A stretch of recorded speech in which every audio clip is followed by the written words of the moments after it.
બીજી સૌથી મોટી ભૂલ છે not taking shower before bed. ઘણા બધાની એવી આદત હોય છે કે બહારથી ઓફિસથી આવે છે, ટ્રેનમાં ટ્રાવેલ કરે છે, બસમાં ટ્રાવેલ કરે છે, આખા દિવસનો પરસેવો હોય છે, એ બધું જ આવીને બેડ પર મૂકી દે છે. આથી સૂવા પહેલા નવું બહુ જ જરૂરી છે. ઉનાળામાં તો નવું જ જોઈએ, પણ શિયાળા અને ચોમાસામાં પણ તમારો ફેસ છે, હાથ છે અને પગ છે એને સરખી રીતે ક્લીન કરીને પછી જ સૂવું જોઈએ.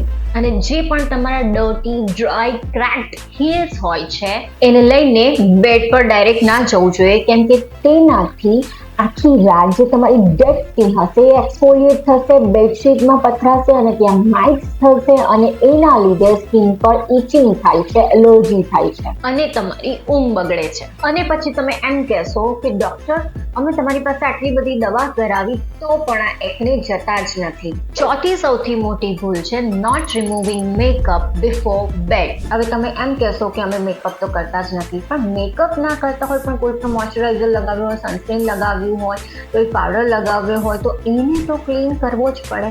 અને પ્રોપર સ્કિન ટાઈપ પ્રમાણે ફેસ વોશ કર્યા પછી નાઇટ કેર રૂટીન પણ એટલું જ જરૂરી છે. કેમ કે નાઇટમાં આપણી બોડી એ રિપેરિંગનું કામ કરે છે, હીલિંગનું કામ કરે છે. તો રાતે ફેસ વોશ કર્યા પછી આપણે જે પણ નાઇટ કેર રૂટીન કરતા હોઈએ એમાં જે પણ એક્ટિવ ઇન્ગ્રેડિયન્ટ્સ હોય છે એ બહુ જ સારી રીતે પેનિટ્રેટ થાય છે અને એની અસર પણ બહુ સારી જોવા મળે છે. આથી નાઇટ કેર રૂટીન પણ બહુ જરૂરી છે. રાતનું સ્કિન કેર હશે તો જ તમારું જે આખા દિવસનું જે સન ડેમેજ હશે, પોલ્યુશન હશે, પર્સ્પિરેશન હશે, એના લીધે જે સ્કિનને ડેમેજ થયું હશે એ રાતે જ રિપેર થાય છે. પાંચમી સૌથી મોટી ભૂલ હોય છે કે ઘણા લોકોને એવી આદત હોય કે તકિયાની અંદર માથું નાખીને સૂવે છે, પણ ના, એવું કરવાનું નથી. આપણે સીધા સૂવાનું છે કાં તો વન સાઈડ સૂવાનું છે. કેમ કે માથું જો તકિયાની અંદર નાખશું તો એ ફ્રિક્શન થશે, ઘર્ષણ થશે, એના લીધે સ્કિન ડ્રાય થાય છે, એના લીધે રિંકલ્સ પણ જલ્દી આવે છે,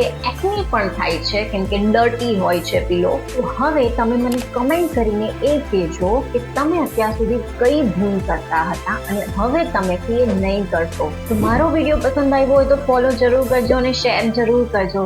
બાય.